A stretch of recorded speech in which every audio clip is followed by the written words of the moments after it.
New information about this raging fire that engulfed an Arlington apartment building. More than 20 families are without a home. They're now questioning whether their building could have been saved. Good evening, everyone. The state fire marshal is telling us the apartment building at the River City Landing Apartments has been condemned, and the damage is well over $1 million. That fire happened early Saturday morning. 48 people, including more than a dozen children, left with just the clothes on their backs. 2 people were taken to the hospital because of smoke inhalation. Only 1 is still hospitalized there tonight. A firefighter also suffered burns to his wrist. A woman who lives across the complex called for help. You can hear just how frantic the situation was in this 911 call released to us just today. Tell me exactly what happened. The apartment is on fire. Is everybody out? Is everybody okay? Is everyone out of the apartment? Come on, huh? We got help on the way. Is everybody out of the apartment? Yes.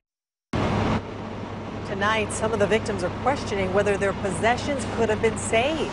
They're concerned about the current building codes and the lack of fire hydrants. There's only one for the entire complex. Channel 4's Heather Lee joining us now live from the apartment. Heather, is it okay for the complex to have just one fire hydrant?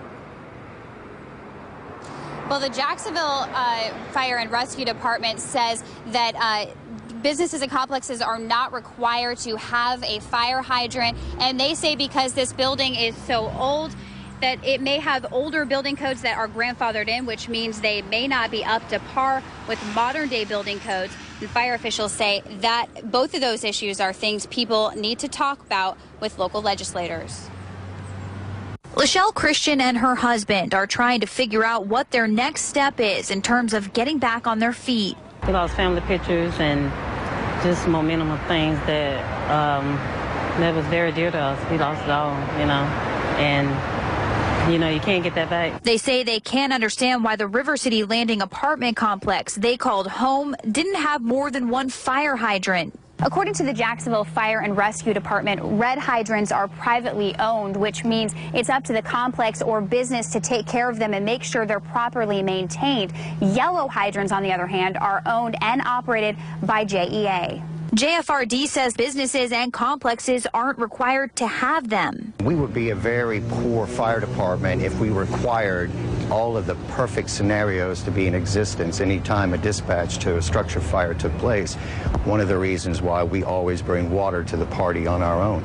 JFRD says the complex is older and some of the older building codes have been grandfathered in. For example, modern building codes require firewalls between each unit that reach all the way through the roof and attic. There is no mandatory disclosure. So in other words, a renter is not necessarily going to be informed of exactly what kind of building that they're looking at here, whether, for example, the firewall is up to date with today's modern code. I'm very shocked about that, and if I had any idea it was like that, I don't think I would have moved out there.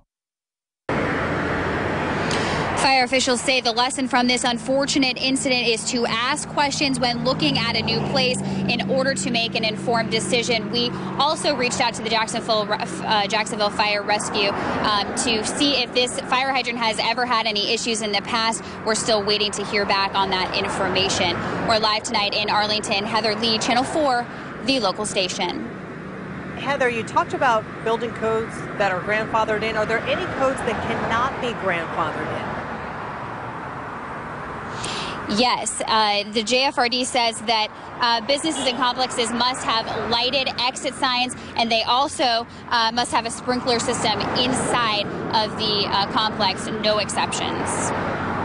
All right, Heather Lee reporting live for us tonight from Arlington. Heather, thanks.